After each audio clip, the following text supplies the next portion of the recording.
Hey everyone, Rascal here. And Mama, welcome to our podcast. Today we're covering the anime Seraph of the End. Yes, finally. I've wanted to see this for years and finally got to see it.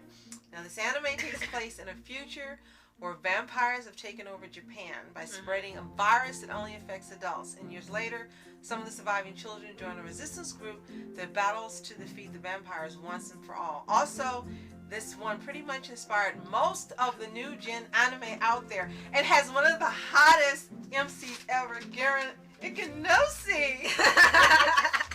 And before we start, be sure to like, subscribe, and click the notification button every time future podcasts and more pause videos. Absolutely. This one, full disclosure, I saw it years ago. I think it was like in 2020. And someone had put a picture up of Garen Ikenosi. They didn't know who he was. And I and many other people were going, who is this? Oh my gosh, he is hot. Who is this? What anime is this? Seraph of the End. Gotta see the anime. So for years I wanted to see it. Finally we were able to see it on YouTube. Yes. I love it so much, not just because of Garen. He was the draw, but the anime itself is so good that Amazon's got our money. Yeah. It's really, really good. And I can imagine when it originally came out, it had to be really popular. Yes. And from what we learned, they had some light novels and a manga that's actually still going. Yes. But the anime stopped at 2 seasons.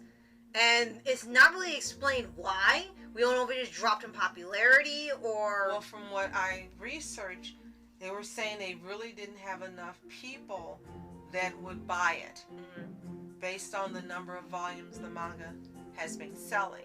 Now, they also have novels, which I have purchased 2 of 4. The first one being 400 pages, the second 350, the second's 300, and the last is 175. So I'm really looking forward to reading this novel series. It's also got some animated pictures in it. So I'm really looking forward to reading it. But based on what I've researched, they think that enough people would not buy the DVD or watch it to make a 3rd season. But we can hope with all of the reboots and comebacks and additional seasons that are happening for so many anime, the Seraph will get its time as well. Yes. And this one is actually our first vampire anime. Yes, yes. Because we tried one called Vampire Night and something else, and we just didn't care for it. So, seeing Seraph, we really were hoping, that we would stick with it. And if it wasn't good, we ignored it. Right. But, again, it turned out to be excellent from the first episode. And it reminded us of other anime in the beginning. And as we watched it, we kept seeing direct things that have been taken directly from this anime to 1, 2, 3, 4, 5, 6, 7, 8, 9, 10 other anime. This anime was made in 2013.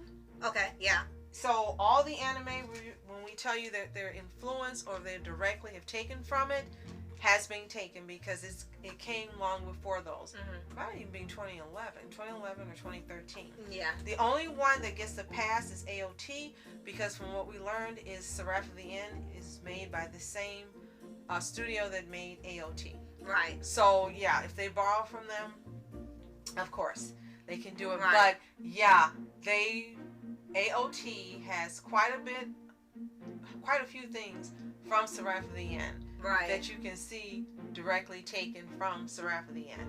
And it became a free-for-all and a free fest. Now, the majority of these things, you can tell, as Rascal said, they inspired them to create something else. But some of them are just directly taken word for word or scene for scene or arc for arc. Right. And it's absolutely amazing. So we will point a few of those out to you. We'll tell you all the anime that have been inspired by Seraph of the End. First, Promised Neverland, Attack on Titan, Jujutsu Kaisen, yes. Demon Slayer, Black Clover, My Hero Academia, Yuri on Ice, Young Justice, The Golden Compass, and Black Butler. And we are serious when we tell you that this anime either inspired every single things in every single one or content was taken directly from it. So this lets you know just how awesome this particular anime is. So if you have not seen it, You really need to watch it. We were able to watch it for free on YouTube, channel called PUA, P-U-A-A, and they have an excellent number of English dub movies as well as dubs in other countries for lots of movies and series. It's just a plethora of content. You should check it out. Again, P as in Paul, U as an umbrella, A as in apple, A as in apple. Yes. And don't forget to follow them because they've got millions and millions of views, but only 173 followers, and that's impossible for as much content as they have and people are watching it. You know, support them and follow them so that they can get to 1,000 and hopefully make some money from ads. They deserve it for all the content they have available to watch. Otherwise, Seraph is only available to purchase on DVD. It's not on any streaming service. Right. And this is more of a harder one to find, as we can see. It ended up being more of an obscure anime over the years, to a point where no one even talks about it except for the fans that saw it when it was on. So what we'll do is we'll go through, instead of just giving you the whole synopsis, which we kind of just gave you a quick rundown, we're going to go through quickly, anime by anime, and tell you what is from this anime that ends up in the other anime that was inspired by it or just directly took the content. Right. The first is Promise Neverland. Yes, there's a group of kids that the anime focuses on in the first 2 episodes, and they're sort of like the orphans of the show. And all the children are actually orphans because of what happened. Yeah, and their goal is to escape from the vampires, and because the vampires are feeding on them like livestock, they constantly call them livestock. And they say they're on farms. Yes. And they even have little necklaces on them with something that allows the vampires to either bite them directly on the neck or feed through this device that's hanging on their neck, so they're also marked. Yeah, right. Promise Neverland. As soon as we saw it, it's like, and they refer to them as cattle. Yes, and they want to escape. Like, oh my gosh. And we're like, oh my gosh, it's Promise Neverland.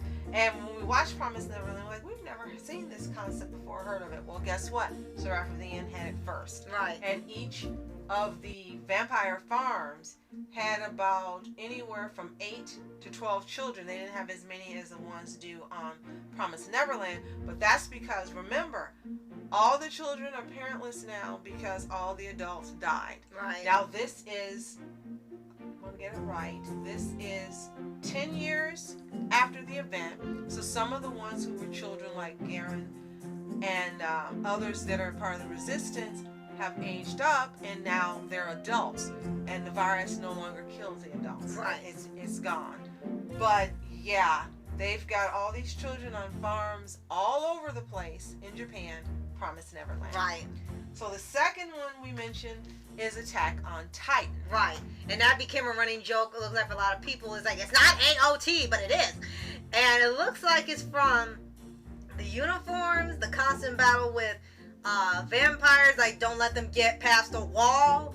And Garen acts a little bit like Levi because he kicks people a lot when he annoys them. He kicks the crap out of people like Levi, and he doesn't. He sometimes puts his foot on their head, right? And then sometimes, like you said, he just kicks them. And we're like Levi. That's all we thought, Levi. And also some of the battles that take place are really intense, like the ones on Attack on Titan, right? With the sword fight, definitely.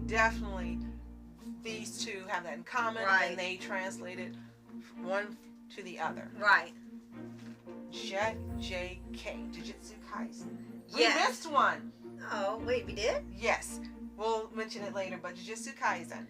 Okay, so for this one, I actually found out first, and then I caught a second one later, is that when they have a place marked that the humans should not enter because they have demons in this world too, yes, that's canon, and they put a bunch of these stamps and things all over to ward off anything non-human from coming in and releasing it and keeping it intact. And those are like the things they have in Jujutsu Kaisen, where they have it used on the curses. And where the entire wall or the object is covered in them. Yeah. And they do that quite a bit in here. And they'll even put it on the vampire to try to limit it or block what it can do. Right. So, and the second one I found was they have these creatures called the horsemen, 4 horsemen of John, that's what they call it, and they worked like curses where they would constantly come out and attack and only attack humans. Now, something I want to mention here before we move on to Black Clover and the influence is that Seraph of the End literally is taken from the Bible, the book of Revelation, and in here they have the events that are supposed to happening in this anime, and we were just like floored when it started happening. They animated the 7 trumpets and the angels and and all the things that are supposed to happen. And these vampires are feeding off the kids, and the resistance, you've got, of course, fundamentalists or extremists. Let me say extremists, and the extremists want to do like everyone always does in these shows and anime, to go ahead and speed up the events of the end days, the end times. So what they have done is they've used these demons, and they get power from the demons by putting them in their swords, or as they said in AOT, their, what is it called? Their kits. Their kits and their equipment.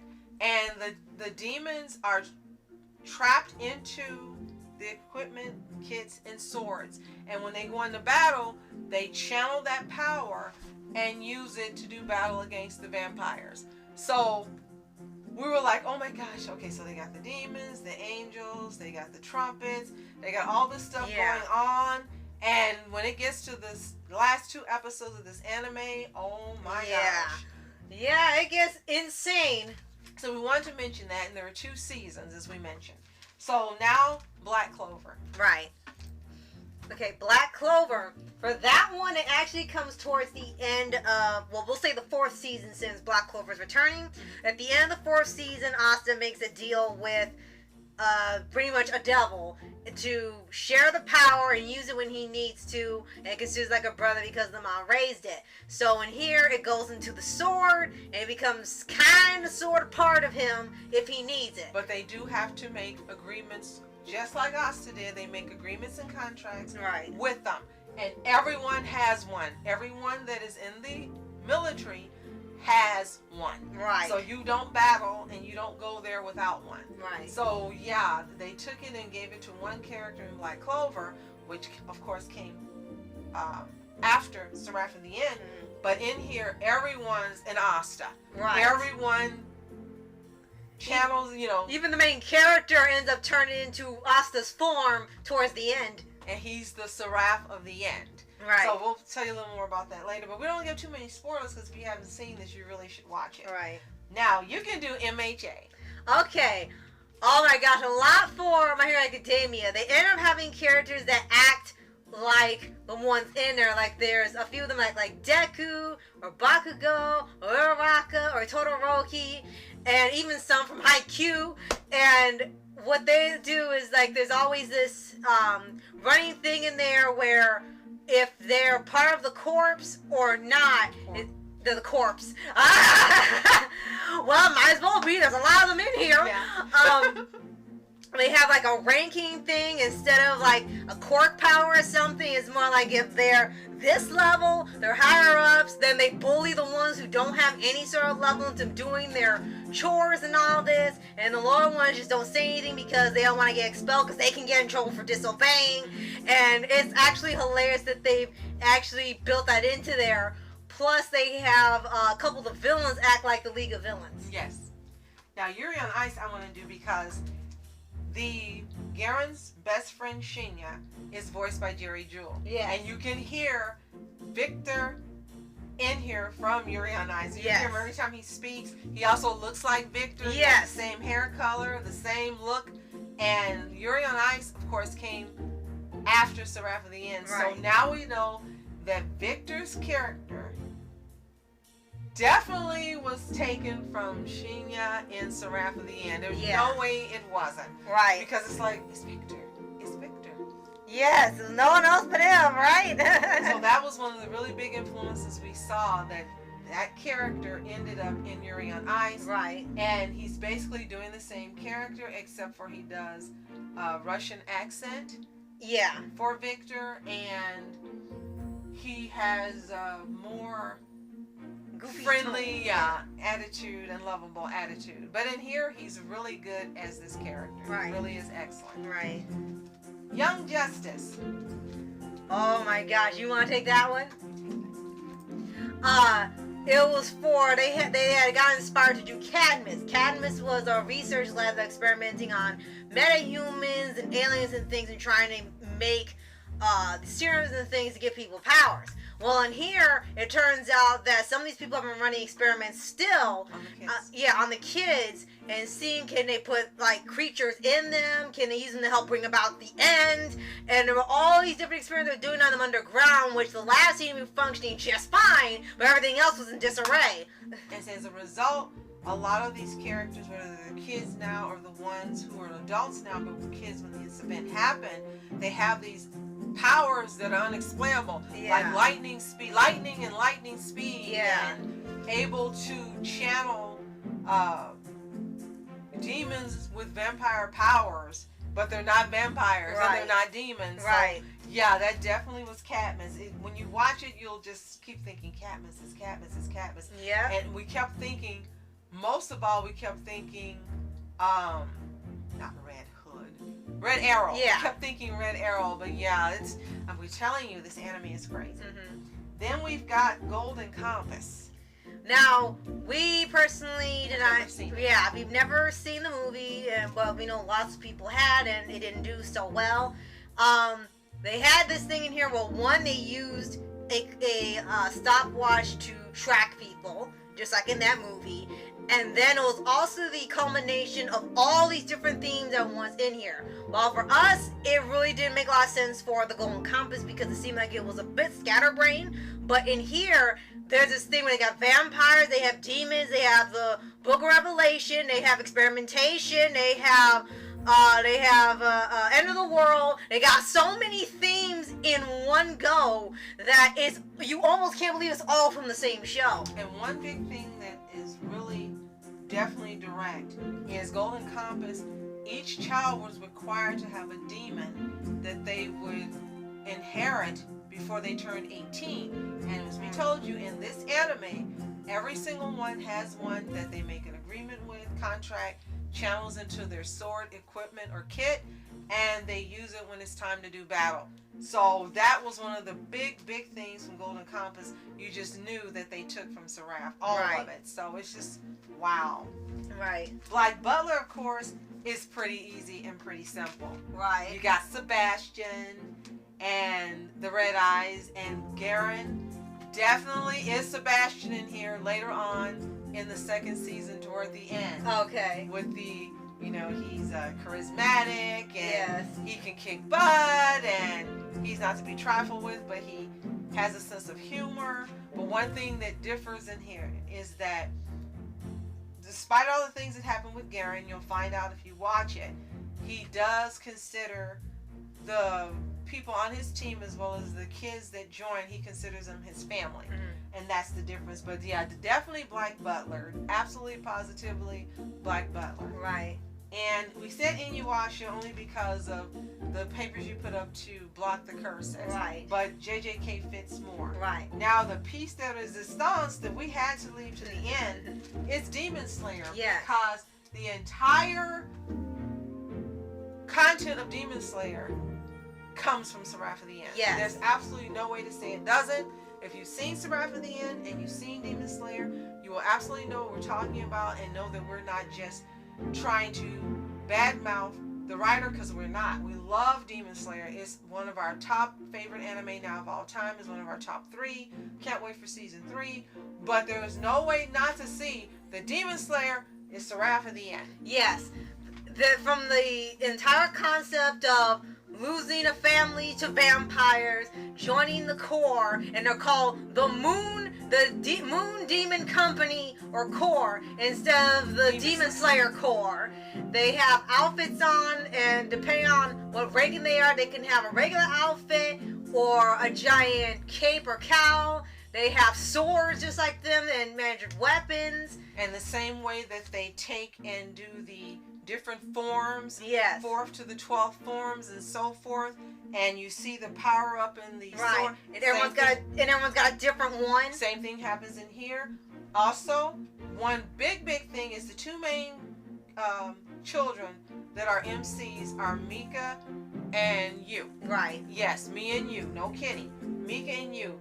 And you Tanjiro has used backstory. Yes. Exactly what happens to Tanjiro happens to you in here. Yes. And exactly what happens to Tanjiro getting to the demon core happens in here. Exactly what Tanjiro wanting to find a cure for Nezuko happens in here. Yes. He wants to find a cure for his best friend Mika. Right.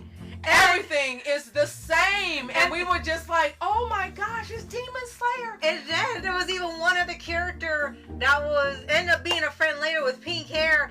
And he had a sister who was sick. He was trying to heal too. So it was there twice. Yes. So when you see it, you'll see all of the correlation. And it's not just the things we're telling you. If you read the manga or seen the anime, it just keeps happening and keeps happening and keeps happening. Now, the characters are very distinct for Demon Slayer in reference to some of the Hashiras. You don't see all the Hashiras in here. But as far as Tanjiro, Nezuko, we're just going to stop there. That main story, that backstory, and everything that happens. And as you're going along, you'll see that Mika is Zenitsu. Yes. You'll see another character, Inosuke, and you're like, oh my gosh, oh my gosh. Yes. No, there's no Rengoku, there's only one. Well. But yeah, it just lines up so much. And I think for us, that just is a testament to how great this anime really was when it came out and how awesome it is and what a treat it is to watch now that it influenced so many other manga and anime to be great. Mm-hmm. And I think that more than anything, that should give people the impetus to want to watch this and see what it's about, and not to just discredit and go, well, that can't be true. Well, you got to watch it to find out. And without watching it or reading the manga, you're never going to know. Right. You're just taking our word for it. So you have the opportunity to watch Seraph the End. We haven't told you a whole lot because this is such a unique anime, especially when it came out, in the storylines and the main arc and the sub arcs. Yes. That we don't want to ruin it for you. Telling you too much will ruin the experience, kind of like Promised Neverland. But we've given you bits and pieces that can help you make a decision whether or not to watch it. If you love anime, if you like vampires, if you like lots of action, if you like romance within it, if you like hot characters, regardless of gender, if you want to just do tick marks and see which ones line up as we've told you with all these other anime, if you just want to see something that's really great animation for the time it came out, and well-developed characters, and all these different hierarchies and things that happen. Also, very quickly, just like Black Clover, they've got the royal family in here, like in Black Clover. Yes. And their house trumps everyone else's house, and they've got all these different relatives, sisters and brothers. The same thing happens in here with Seraph at the end. Right. You got the Hirogi family, and they are just like the Silver family and the other one with the red hair that are in Black Clover. Same thing. Yeah. So anyway, if you've seen Seraph at the End, comment and let us know. Did you love it? Did you hate it? Do you recommend it? Are you hoping for a season 3? Have you read any of the manga or light novels? We really want to know. And if you've got some background information you want to tell us, put it in the comments below as well. If you haven't seen it, go to PUAA, P-U-A-A, on YouTube, that channel. Watch it for free, both seasons. You can watch it dubbed in English or whatever language you may speak if English is not your first language. Right. Or you can buy it. Right. And if you haven't already, subscribe for updates and weekly videos on your favorite anime series, anime shows, and all things animation. Yes, and the last comment is, yes, I keep going on about Garen and Kinose, but pretty much just like in Demon Slayer, every character in here is hot. Okay. Every character in here, whether they're vampires or humans, every character is hot. It's just hilarious. Like Demon Slayer. So if you enjoy eye candy, you're going to love Seraph at the End. So thank you so much for watching. I'm Rask Entertainment. And I'm Mom Entertainment. Have a toontastic day. Peace.